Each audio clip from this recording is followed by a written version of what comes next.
సుమన్ టీవీలో మీ business promotions కోసం ఈ కింది నెంబర్ను సంప్రదించగలరు.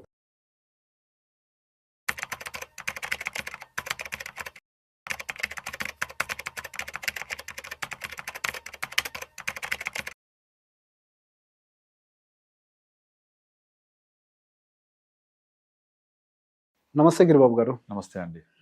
సార్, ఇప్పుడు ఒక పెద్ద సమస్య మనకి మార్కెట్లో అయితే జరుగుతుంది.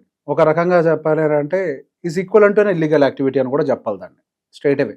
సో మనకి ప్రభుత్వం వైపు నుంచి ఒక సంస్థ ఉంది సెబీ అని చెప్పి. ఆ సెబీ అండర్లో ఇంకొక వ్యవస్థ రన్ అవుతుంది. అడ్వైజర్స్ అవ్వచ్చు, రీసెర్చ్ అనలిస్ట్లు అవ్వచ్చు, ఆర్ఐఎల్ అవ్వచ్చు, ఎంఎఫ్డీలు అవ్వచ్చు, సిఎఫ్ఎల్ అవ్వచ్చు. సో బేసిక్ ఇట్లా ఒక వ్యవస్థ నడుస్తుంది. సో ఇక్కడ చాలామంది వాళ్ళకు వచ్చేటువంటి వ్యూవర్షిప్ తోటి ఒక ₹1 పైసా కోసమో, లేకపోతే వాళ్ళు కండక్ట్ చేసేటువంటి ఒక ట్రైనింగ్ ప్రోగ్రామ్ తోటో, సో వాళ్ళకు ఒకవేళ మీకంటూ ఒక అడ్వైజర్స్ ఉంటారు, వాళ్ళ దగ్గరికి వెళ్తే వాళ్ళు మిమ్మల్ని ప్రాపర్గా గైడ్ చేస్తారని పొరపాటున చెప్తే వాళ్ళ వీడియోస్ చూడటం మానేస్తారన్న భయమో, లేకపోతే వాళ్ళ ట్రైనింగ్ కోర్సులకు అటెండ్ కారన్న భయమో, ఏదో కానీ వాళ్ళు ఒక గవర్నమెంట్ ఎస్టాబ్లిష్డ్ వ్యవస్థే తప్పు అనే విధంగా మాట్లాడుతున్నారు. వాళ్ళకి డబ్బులు ఖర్చు పెట్టడం దండగా. సో బేసిక్గా మనకి సెబీ ఆల్రెడీ ఒక విషయంలో చాలా క్లియర్గా భయపడుతోంది. లిటరల్గా నాకు తెలిసి ఒక 4 నెలల క్రితం సెబీ ఒక డేటాని ఇచ్చింది. 10 లక్షల మందికి ఒక అడ్వైజర్ కూడా సరిగ్గా లేడు అని.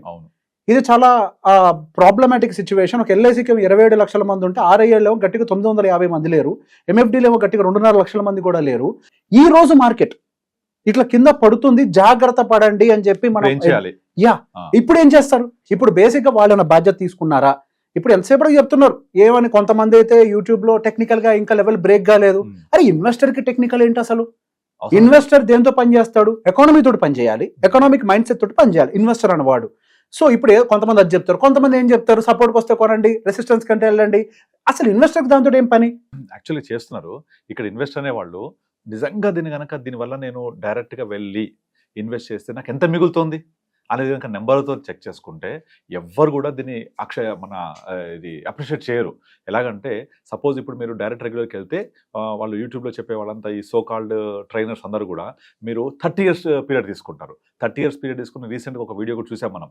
మీరు కనుక 30 years పీరియడ్లో ఈ ఫండ్లో ఇన్వెస్ట్ చేస్తూ పోతే 1% డిఫరెన్స్ వస్తే 30 years తర్వాత మీకు 4 నుంచి 5 కోట్ల డిఫరెన్స్ వస్తుంది అని చెప్తారు. ఎంత? ఒక 5,000 సిప్ తోటి తీసుకుంటే మాత్రం. అసలు రెగ్యులర్ ఎప్పుడు వచ్చింది, డైరెక్ట్ ఎప్పుడు వచ్చింది సార్ మార్కెట్లో? 2013 జనవరి. గట్టిగా ఎన్ని సంవత్సరాలు అవుతుంది సార్? 12 సంవత్సరాలు అవుతుంది. 12 సంవత్సరాలు. 30 సంవత్సరాల లెక్క ఎట్లా వచ్చింది అంటే? ఎట్లా వస్తుంది అంటే ఇలా వెళ్తే ఇక్కడ నుంచి చెప్తున్నారు వాళ్ళు. ఇక్కడ నుంచి కనుక ఎజంప్షన్ అంతే, దట్స్ ఆల్. ఎజంప్షన్ తోటి మిస్లీడ్ చేస్తున్నారు. ఇంతవరకు వీళ్ళు కనుక 30 years ఉంటే మీకు వచ్చే డిఫరెన్స్ ఇంత అని చెప్తున్నారు. Yes, agreed. అయితే ఇప్పుడు ఇన్వెస్టర్స్ ఏమనుకుంటున్నారు అంటే ఆ డిఫరెన్స్ 4-5 కోట్లు అడ్వైజర్కి వెళ్ళిపోద్ది అనుకుంటున్నారు. ఓకే, నాకు కాల్ చేసే ఇన్వెస్టర్స్ 99% సార్ ఫండ్ లాస్ట్ కి అయితే మీకు ఎంత వస్తుంది అడుగుతున్నాను. అయ్యా బాబు, మాకు వచ్చేది ఉండదు అందులో. అక్కడ ఎక్స్పెన్స్ రేషియో అనేది డైలీ అనేవి అడ్జస్ట్ అయిపోద్ది.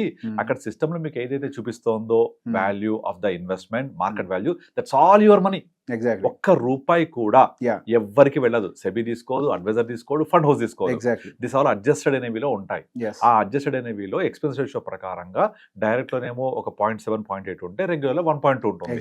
ఆ 50 పైసా పర్ యానం అంటే ₹1,00,000 ఇన్వెస్ట్ చేస్తే ఆ ₹1,00,000 ఎక్స్పెన్స్ రేషియోలో ఒక 0.5% అంటే 500, హయ్యర్ సైడ్ వేసుకుంటే 1%. అందరు చెప్పేది కూడా 1%. అంటే ఎంత? ₹1,00,000 ఇన్వెస్ట్ చేస్తే 1% అంటే ₹1,000 మాత్రం సంవత్సరానికి మీకు ఎనేబుల్ అడ్జస్ట్ అవుతుంది. ఈ ₹1,000 నీకు కనుక 30 సంవత్సరాల పాటు మార్కెట్లో పెట్టి పెరిగి 4-5 కోట్లు వస్తుంది అనుకుంటే మరి అడ్వైజర్ ద్వారా వెళ్ళి మంచి ఫండ్స్ చేంజ్ చేయకుండా, రిటర్న్స్ని చేంజ్ చేయకుండా చేసి టైమ్లీ దాన్ని రివ్యూ చేసుకుంటూ టైమ్లీ చేంజ్ చేసుకుంటూ వెళ్ళి మీకు ఇంకొక 2% ఎక్స్ట్రా అంటే 1 ఇంకొక % చేస్తే మీరు 4 కోట్లు పోవట్లేదు, 4 కోట్లు వస్తున్నాయి. సార్ ఇక్కడ ఇంకో పర్స్పెక్టివ్ చెప్తా మీకు. ₹1,000 అన్నారు కదా లక్షకి యావరేజ్ గా, పర్ యానం ₹1,00,000 చేస్తే ₹1,000 వస్తాయి అంటున్నారు సార్. సార్ ఇప్పుడు ఒకటే ప్రశ్న అడుగుతాను సార్. ఇప్పుడు సో కాల్డ్ అన్ని కబుర్లు చెప్తున్నారు చూసారు. ఇప్పుడు మన దగ్గరకు వచ్చే క్లయింట్ అంటారు, సార్ మీకు 1% కమిషన్ వెళ్తుంది కదా అని చెప్పేసి మాట్లాడతారు కదా. So client first of all okay వచ్చిందని అనుకుందాం. నేను అదే ప్రశ్న అడుగుతాను క్లయింట్ ని, సార్ నేను మీకు ₹1,000 ఇస్తా, మీరు సంవత్సరం పాటు నా కోసం పని చేస్తారా? అంతే. కానీ నేను చేస్తున్నాను కదా, I'm working for you for your ₹1,000. It is not about the ₹1,000 that you are giving to me. Exactly. So basic గా ఇక్కడ మన ఇద్దరం కలిసి అడుగు వేసుకుంటూ ఈ 15-20 సంవత్సరాల పాటు మీ లైఫ్ గోల్స్ ని, మీ పోర్ట్ఫోలియో మేనేజ్మెంట్ ని అచీవ్ చేసేందుకు మేము కష్టపడి పనిచేస్తున్నాం. మీకు అసలు యాక్చువల్గా 1 కోటి క్రియేట్ అవ్వాలంటే 15 సంవత్సరాల టైం పట్టొచ్చు. కానీ మేము ఈ రోజు మీరు ఇచ్చే ₹1,000 తీసుకొని ఎందుకు పనిచేస్తున్నాం? భవిష్యత్తులో మీరు బాగుంటారు, మీరు బాగుంటే మేము బాగుంటాము అని.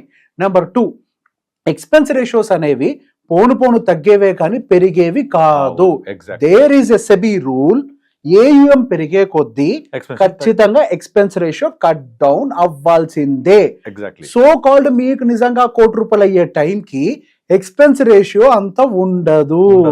నేను ఇంకో పాయింట్ యాడ్ చేస్తాను ఈ విషయంలో. ఇప్పుడు చాలా మంది ఏం చెప్తారంటే, సార్ మీరు ఎక్స్పెన్స్ రేషియో తక్కువ ఉండే పెట్టండి అంటారు. తక్కువ ఉండే పెడితే ఆటోమేటిక్ గా ఏం ఎక్కువ ఉన్నట్టే కదా అందులో.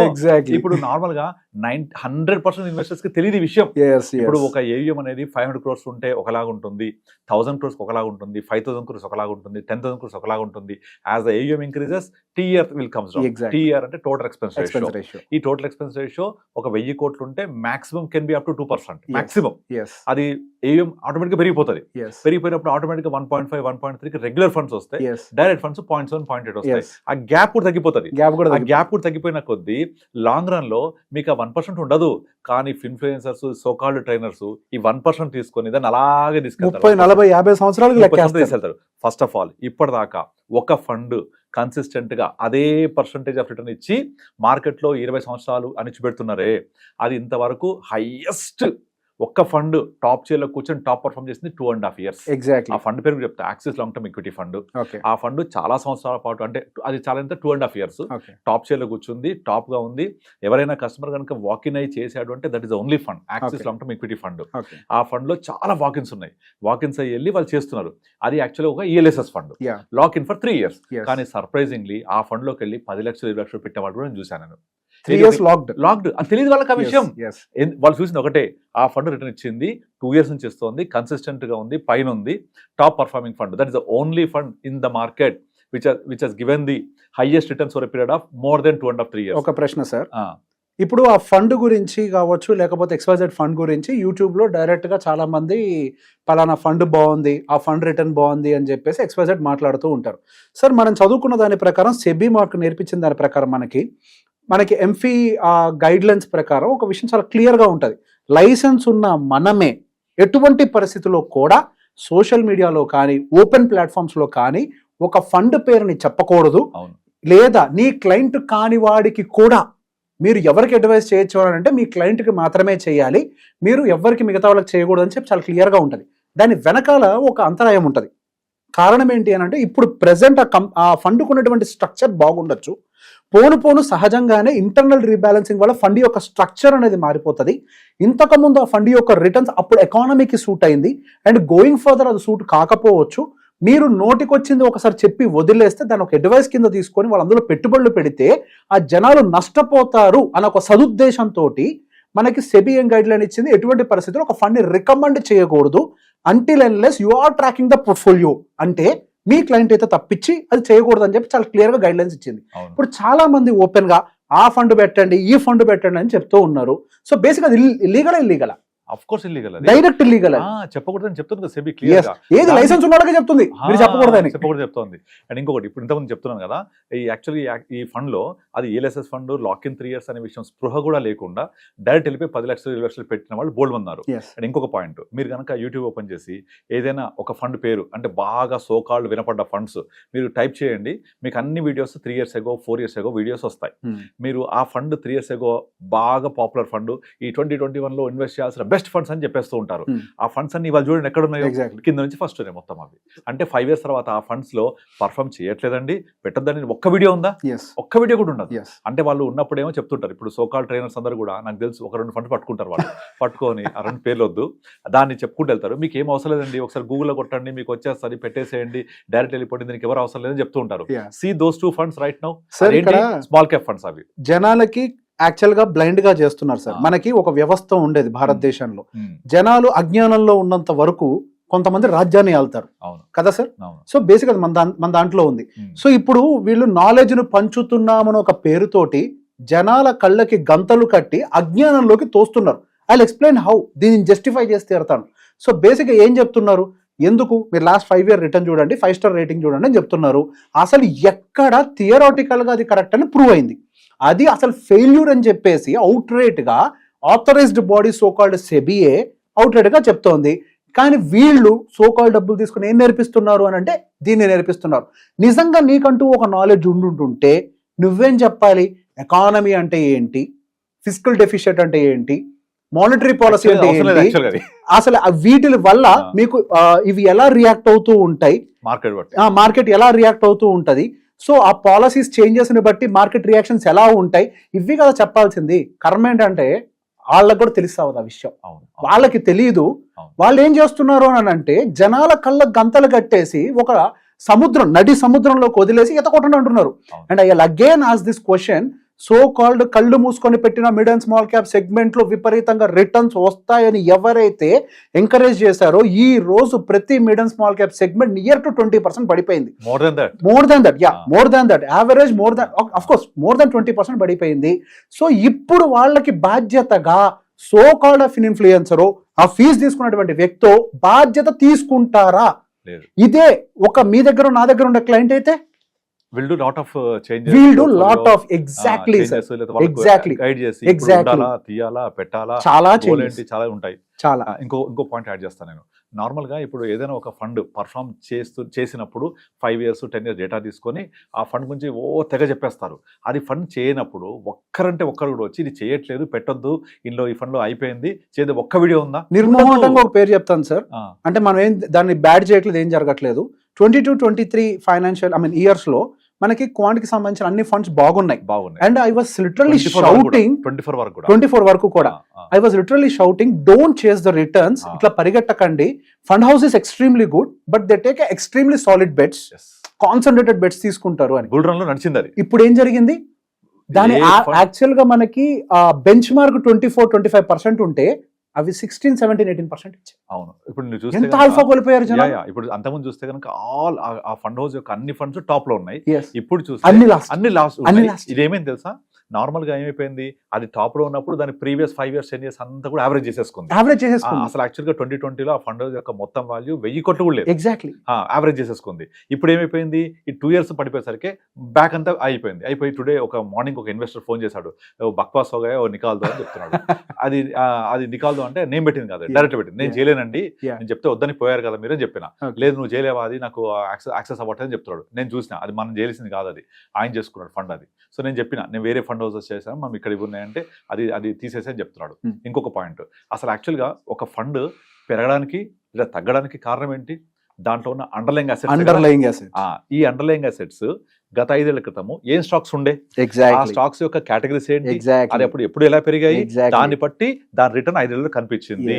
ఆ 5 ఏళ్లలో దాని జర్నీ తీసుకొని మళ్ళీ నెక్స్ట్ 5 ఏళ్ల కోసము మీరు అజ్యూమ్ చేయడం ఎంతవరకు కరెక్ట్? అది ఇది ఇంత తప్పు కదా. నేను అదే చెప్తాను, మీరు ఒకసారి ఒక ల్యాండ్ కొనాలనుకోండి, మీరు ఏం చేస్తారు, మీరు గచ్చిబౌలిలో కొంటారా గట్కేసర్ వెళ్తారా అని అడుగుతాను నేను. గచ్చిబౌలి ఆల్రెడీ పెరిగిపోయింది కదండి, అక్కడ చాలా రేట్ కదా, అక్కడ కొన్నాను, నేను గట్కేసర్లో కొంటా అంటాడు, పటాంజలి కొంటా అంటాడు. అంటే ఎందుకు అక్కడ కొంటున్నాం మీరు అంటే అక్కడ గ్రోత్ ప్రాస్పెక్ట్స్ ఉంటుంది. నాకు చెప్పిన అతను అక్కడ రైల్వే స్టేషన్ వస్తుందనో ఇంకోటి వస్తుందనో RRR వస్తుంది, ORR దగ్గర ఉంది, అక్కడ రోడ్ పడుతుంది, స్కూల్ వస్తుంది, కాలేజ్ వస్తుంది, అంటే ఇవన్నీ ఏంటి growth factors, up side price. అంటే మీరు ల్యాండ్ కొనేటప్పుడేమో ఏం పెరుగుతున్నాయో చూసి కొంటారు, కానీ మ్యూచువల్ ఫండ్స్ కొనేటప్పుడేమో ఏం పెరిగాయో చూసి కొంటారు. అంటే ఎంత తప్పది? పెరిగాయి అనడానికి కారణం ఏంటి? దాంట్లో ఉన్న అండర్లైంగ్ అసెట్స్ అవన్నీ అయిపోయింది స్టోరీ. మీ లాస్ట్ 4 years లో ప్రైవేట్ బ్యాంక్స్ అసలు పెరగలేదు. ప్రీవియస్లీ ప్రైవేట్ బ్యాంక్సే ముందు నడిపించాయి. మరి 4 years బ్యాంకింగ్ స్ట్రక్చర్ బాగలేదని చెప్పి పెట్టకుండా ఉంటే మీరు నెక్స్ట్ ర్యాలీ అందులోనే ఉండొచ్చు, రావచ్చు మోస్ట్ ప్రాబబ్లీ.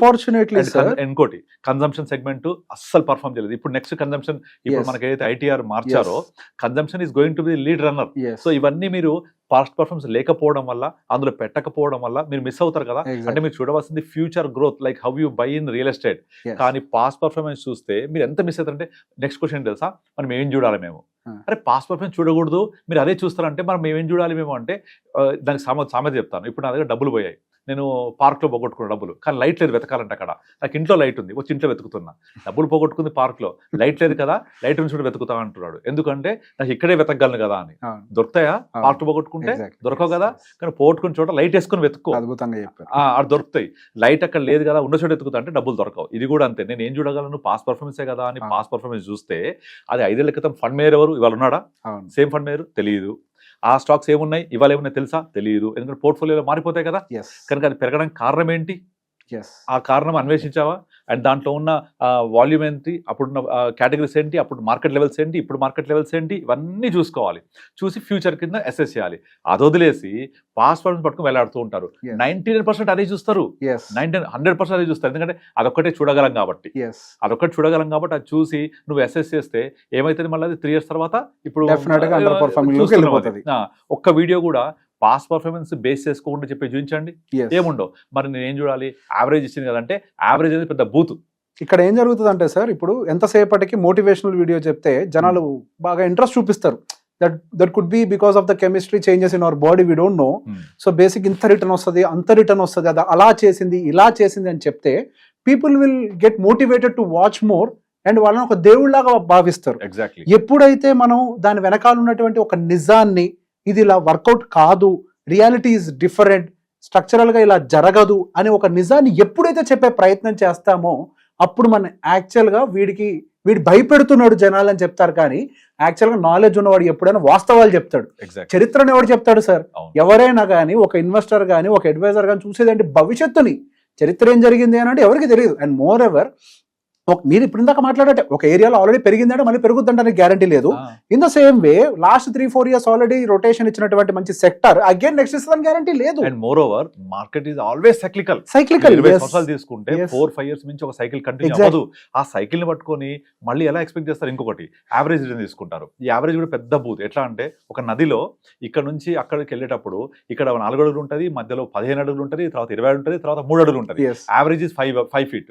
అంటే నేను 5 feet యావరేజ్ ఉన్న నదిలో నేను దాటేస్తా, నేను 6 feet ఉన్నా అనుకుంటే అంతకన్నా మూర్ఖత్వం ఉంటుంది చెప్పండి. మధ్యలో 20 feet కూడా ఉంటుంది, బట్ యావరేజ్ ఇస్ 5 feet. కనుక యావరేజ్ అనేది మీరు నార్మల్గా 10 years 5 years తీసుకుంటే that doesn't mean that it is giving same similar average every year on year. ఒక ఇయర్ -30 ఉండొచ్చు, ఒక ఇయర్ +30 ఉండొచ్చు, ఒక ఇయర్ ఫ్లాట్ ఉండొచ్చు, డిపెండింగ్ ఆన్ సిచ్యుయేషన్. కానీ ఏం చేస్తారు, అది రోలింగ్ రిటర్న్స్ చూడరు. అసలు రోలింగ్ రిటర్న్స్ అని ఒకటి ఉంటుందని కూడా తెలియదు. యావరేజ్ చేస్తారు. ఫ్యాక్ట్ షీట్ అని ఒకటి ఉంటది అన్న విషయం కూడా ఏ ఒక్కళ్ళు కూడా ఇన్వెస్టర్ కి ఎక్స్ప్లెయిన్ చేసే ప్రయత్నం చేయలేదు. అసలు ఫ్యాక్ట్ షీట్ అంటే ఏంటి, ఫ్యాక్ట్ షీట్ ని ఏ పర్పస్ తోటి రిలీజ్ చేస్తారు, ఆ ఫ్యాక్ట్ షీట్ ని ఎలా చదవాలి, అసలు ఆ ఫ్యాక్ట్ షీట్ ని ఎందుకు చదవాలి, అసలు యాక్చువల్ గా ఒక ఫండ్ యొక్క ఫ్యూచర్ ని ఎస్టిమేట్ చేయాల్సింది ఒక ఫ్యాక్ట్ షీట్ ద్వారా. ప్రతి ఒక్క ఏఎంసీకి ఒక నియమం ఉంటుంది. ఖచ్చితంగా ప్రతి ఒక్క ఇన్వెస్టర్ కి నెల కంప్లీట్ అయిపోయిన తర్వాత ఫ్యాక్ట్ షీట్ అనేది డిజిటల్లీ ఆర్ ఏదో ఒక రూపంలో వాళ్ళకి అందుబాటులోకి వెళ్ళాలి అని చెప్పి. సో బేసిక్ గా ఫ్యాక్ట్ షీటే దాని యొక్క నాడి అని ఒక విషయాన్ని వీళ్ళందరూ ఎందుకు ఎక్స్ప్లెయిన్ చేయలేకపోయారు? ముందు వాళ్ళకి అసలు ఫ్యాక్ట్ షీట్ చదవడం రాదు కాబట్టి. అవును, ఎగ్జాక్ట్లీ. అసలు అవంతా పక్కన పెట్టేసి ఓన్లీ పాస్ట్ పర్ఫార్మెన్స్ తీసుకొని ఈ ఫండ్ ఇంత పెరిగింది పెట్టేసేయండి అని ఇన్ఫ్లుయెన్స్ చేసేస్తూ ఉంటారు. ఎందుకంటే they want to encourage their trading practices. ₹1 viewership కోసం, జనాలు చూస్తే వచ్చే ₹1 కోసం, ఆ కింద పెట్టే లింక్ కోసం, ఆ లింక్ నుంచి వచ్చే డబ్బుల కోసం. నేను అవుట్రైట్ గా చెప్తున్నాను, నువ్వు పెట్టే ఒక వ్యూవర్షిప్ తోటో లింక్ తోటో you are me are not making money sir. We're really managing wealth and we are working day and night and we are traveling years together and for that we are charging money. Just ఏదో YouTube లో ఒక video పెట్టి 1,00,000 మంది చూస్తే నాకు ₹1,00,000 వస్తాయి అన్న పరిస్థితిలో మనం లేవు. We're regulated and I'm very proud of our self. మన గురించి నేను ఎప్పుడు ప్రౌడ్ గా ఉంటాను. We're regulated by the government. ప్రతి ఒక్క దానికి మనం ఆడిటబుల్, సమాధానం చెప్పాలి మనం. సో బేసిక్ గా మనకుండే బాధ్యత ఇంకా ఎవ్వరికీ ఉండదు. మనం బాధ్యతగానే బిహేవ్ చేసి తీరాలి. And moreover, the role of an advisor is not to control the market. Yes. The role of advisor is to control the emotions of the client. ఒకటి గుర్తుపెట్టుకోండి, మీకు డబ్బులు వచ్చాయి మార్కెట్లో ఇన్వెస్ట్ చేయడం ద్వారా అంటే that is how you are behaving with the investment pattern.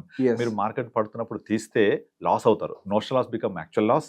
ఇప్పుడు మార్కెట్ పడుతున్నప్పుడు పెడితే ఫ్యూచర్లో పెరిగితే డబ్బులు వస్తాయి. ఇలా చేయడానికి మనం చేసే ఒక ఎమోషనల్ బిహేవియర్ కంట్రోల్ చేసే ఒక రోల్ ఆఫ్ అడ్వైజర్. అందుకే సెబీ ఏం చెప్తోంది, 90% అడ్వైజర్ లూజ్ అవుతున్నారు అంటే ఇదే రీజన్, వాళ్ళకి ఎమోషన్ కంట్రోల్ లేకనే. ఎందుకంటే డైరెక్ట్ స్టాక్ మార్కెట్ ఎవరు ఉండరు కదా, డిమాట్ ఓపెన్ చేసుకుంటాం, నేను షేర్లు కొనుక్కుంటాను, నేనే ఫండ్ మేనేజర్ని, లాస్ అవుతా ఉంటాం 95%. బట్ మ్యూచువల్ ఫండ్ మేనేజర్లో ఒకరు లాస్ అవ్వరే ఎవరు కూడా, అన్లెస్ దే గో డైరెక్ట్ తప్ప. రెగ్యులర్ చేసే వాళ్ళు ఎవరు లాస్ అవ్వరు, ఎందుకంటే they know. So the role of adviser is very much essential. And ఇంకొక ఫ్యాక్ట్ నెంబర్ కూడా చెప్తాను, ఈ రోజు డిఐవై అంటే డైరెక్ట్ చేసే వాళ్ళు రిటైల్ ఇన్వెస్టర్స్ లో 15% కూడా ఉండరు. ఆ ఉన్న 15% కోసము తెగ ఉదర కొడుతూ ఉంటారు. అండ్ వాళ్ళందరికీ క్లారిటీ ఇస్తున్నాను, వాళ్ళు మీకు లాస్ట్ ఎంత వస్తారని అడుగుతుంటారు, లాస్ట్లో రాదు, ఫస్ట్లో రాదు. ఏ రూపాయి కూడా మనకు ఎక్స్పెన్స్ రేషియోలో నుంచే ఒక 30 పైసా 40 పైసా పే చేస్తారు తప్ప వాళ్ళు అనుకున్నట్టుగా కోట్లు రావు.